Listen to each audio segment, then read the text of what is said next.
Olá, Purim 5780. Vamos trazer uma narrativa que explica parte das tradições envolvidas na festividade de Purim. Purim, sorteio em hebraico, é uma festa judaica que comemora a solução dos judeus persas do plano de Ramã para exterminar os judeus no antigo Império Persa, tal como está escrito no livro de Ester, um dos livros do Taná. O rei Ahasverosh, Assuero, subiu ao trono da Pérsia no ano de 3392 do calendário hebraico. Ele não era o legítimo herdeiro, mas conseguiu conquistar o trono e estendeu seu reinado por todo o território da Pérsia, indo das Índias até a Etiópia, totalizando 127 países. Buscando aliança com a Babilônia, casou-se com a neta do poderoso Nabucodonosor, a bela Vasti, que era filha de Beltazar, que governou com mãos de ferro, era ardiloso e grande estrategista, e jamais perdoou aqueles que o traíram. No terceiro ano de seu reinado, ofereceu um banquete para todos os seus ministros da armada persa, chefes de províncias, governadores, servos, todos estavam diante dele de um banquete que durou mais de 180 dias. Dias depois, a esse banquete, o rei ofereceu outro, um banquete que durou 7 dias. Só que desta vez, o banquete foi oferecido a um público restrito, aos que se encontravam em Xuxã, capital do seu reino. No 7º dia, o rei, estando já alegre, com o coração cheio de vinho, mandou que a rainha Vasti fosse introduzida à sua presença, vestida somente com a coroa real, pois era formosa à vista e o rei queria mostrar a todos a sua formosura. A rainha recusou o pedido do rei, o qual se enfureceu. Inflamou-se de tal forma que consultou os seus sábios sobre a lei, pois queria repreender a rainha por sua desobediência ao édito real. E assim aconteceu. Vasti foi severamente punida para que as mulheres do reino não fizessem o mesmo com seus maridos, desprezando-os. O rei a destronou, a sua coroa seria dada a outra. E assim aconteceu. Todas as moças belas e formosas foram convocadas a uma seleção e a que caísse do agrado do rei seria então a rainha sucessora de Vasti. Em Xuxã havia um homem judeu chamado Mordecai, que criou Radassa, uma menina órfã, que era sua prima. Ela era formosa e ganhou o cuidado e a preferência de Ragai, que era o guarda das mulheres do rei. Ester alcançava a graça por onde passava. E não foi diferente. Ao entrar na presença do rei, este colocou a coroa sobre a sua cabeça e fez rainha no lugar de Vasti. Então o rei deu um grande banquete e concedeu alívio a todas as províncias. Ester ainda não tinha revelado a sua origem judaica a ninguém, conforme recomendou o seu primo Mordecai.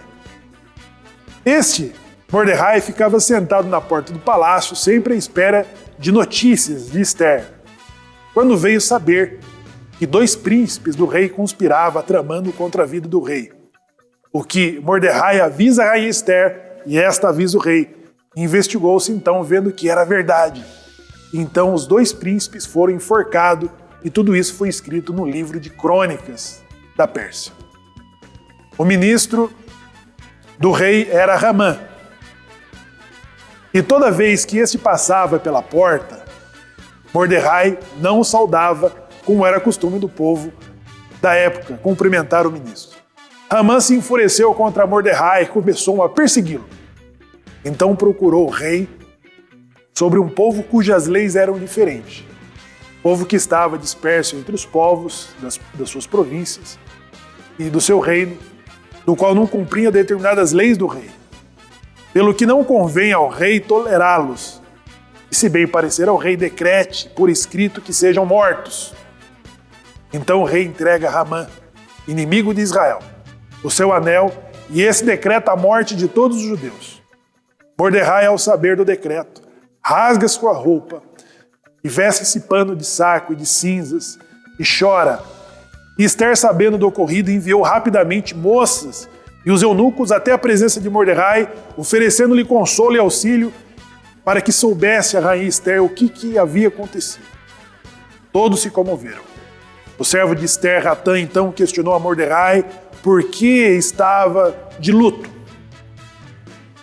E aquilo que Ratã foi conscientizado do ocorrido, tendo posse da cópia do decreto publicada por Ramã para destruir todos os judeus que habitavam no reino da Pérsia.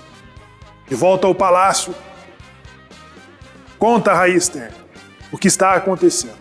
E Mordecai diz à rainha Ester que ela deveria suplicar a misericórdia do rei em favor do povo judeu. Ela respondeu aos comentários de Mordecai dizendo: qualquer pessoa que entrasse na presença do rei sem a devida autorização é sentenciada à morte, a não ser que o rei estenda o cetro de ouro para que venha a viver a pessoa. Pois nesses últimos dias ela não havia sido chamada à presença do rei. Fizeram saber a Mordecai sobre o assunto, que diz a Ester: se nada for feito por você, a ajuda virá de outro lugar, mas não pense que você e sua família de todos serão poupados. Então Ester teve uma estratégia para que aquela situação ruim que atingiria o povo judeu. Disse: vai e reúne os judeus que se acharem em Xuxã e jejuai por mim 3 dias e 3 noites. Eu e minhas moças jejuaremos. Aí depois irei ter com o rei, ainda que seja loucura. Contra a lei, se perecer, perecerei. Mordecai fez tudo o que Ester lhe havia pedido. 3 dias após o acerto com Mordecai sobre a estratégia de Ester, se pôs no interior do pátio da casa real, de frente com a sua residência. Estava sentado no seu trono naquele momento. Quando viu a rainha Ester parada no pátio com trajes reais, alçou graça aos olhos do rei e imediatamente estendeu o cetro de ouro que tinha em sua mão. Ele questionou o que ela precisava. O que deseja pedir, e o seu pedido será feito. E disse Ester: compareça com Ramã a um banquete que oferecereis. Ramã, indo para casa, contou a sua esposa Zeresh e a seus amigos sobre o convite da rainha Ester, mas nada disso lhe satisfazia. Enquanto ele via o judeu Mordecai sentado à porta do palácio real, Zeresh então teve uma ideia, junto com os amigos de Ramã, que se fizesse uma forca, e pela manhã enforque em Mordecai. E Ramã, chegando pela manhã ao palácio do rei, o mesmo lhe fez uma pergunta a Ramã: o que se deve fazer ao homem a quem o rei deseja honrar? Ramã, mais do que depressa, pensava que ele seria honrado. Mas, para sua surpresa, o rei mandou preparar todas as honrarias sugeridas por Ramã a Mordecai, a quem estava sentado na porta do palácio. De volta para casa, muito angustiado e frustrado, contou à sua esposa tudo o que lhe havia acontecido. A sorte começa a mudar. É nesse exato momento que chegam os servos do rei e levaram Ramã para o banquete preparado por Ester. O rei, durante o banquete, mais uma vez, fez a pergunta à rainha Ester: e o que deseja pedir, minha rainha? E lhe será feito. Sendo assim, Ester lhe questiona: se achei graça aos olhos do rei, se bem parecer a minha petição, peço por minha vida e pela vida do meu povo. O rei, sem entender, na oportunidade desse encontro, foi relatado ao rei que quem desejava a destruição de Ester e do seu povo era Ramã, o qual ficou desnorteado, totalmente desorientado diante da rainha Ester. Todo o plano de Ramã se volta contra ele. Sabendo que Ramã havia preparado uma forca para Mordecai, o rei mandou que enforcasse a Ramã e a todos os seus filhos e seus amigos. E no seu lugar, coloca Mordecai como ministro. E todos os decretos contra o povo judeu foram invertidos pelo novo ministro Mordecai, dando-lhe os direitos aos judeus de defesa no dia em que era decretado a sua morte e a sua desgraça. Os judeus foram vitoriosos e foi ordenado pelo rei Assuero ao seguinte: aos de perto e aos de longe, que comemorem no dia 14 e 15 do mês de Adar, todos os anos, como nos dias em que os judeus tiveram sossego dos seus inimigos, e o mês que lhes mudou de tristeza para alegria, de luto para festa, para que se fizesse dias de banquete, de alegria, e que se mandassem porções de comidas uns aos outros, e dádivas e presente aos pobres. E assim, os judeus aceitaram esse costume, E estes seria lembrado e comemorado de geração após geração.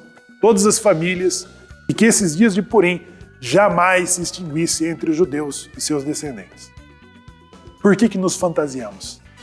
Em Purim é costume vestirmos, colocarmos máscaras, disfarces, fantasias, reconhecido como uma das explicações, como costume desta maneira que demonstramos que, embora às vezes pequenos, nos comportamos como se não fizéssemos parte, se fizéssemos parte dos outros povos. Mas isso não passa de uma manifestação externa. Porque no fundo, apesar de tudo, permanecemos fiéis, judeus, ao Criador. E foi isso que ocorreu com os judeus daquela época, naquela geração. Segundo os nossos sábios, a Torá faz alusão a esse costume. Encontra-se em Devarim 31:18, em relação à fonética com o nome de Esther, que significa oculto.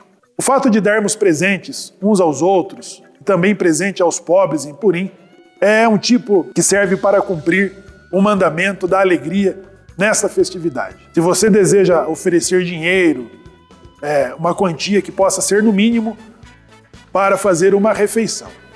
Os presentes devem ser dados sempre durante o dia, e não é necessário investigar se a pessoa de fato, o que ela fez com o presente ou com o valor que você a deu de presente.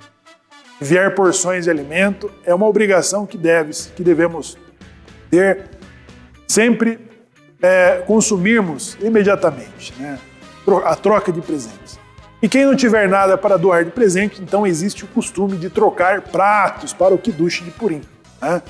É uma forma importante, sem nos esquecermos de agradecermos, fazendo menção no dia festivo do banquete e Al-Hanassi, a prece de agradecimento e da informação do milagre que acontece na reza da Midá. Então fiquem atentos ao rezarem.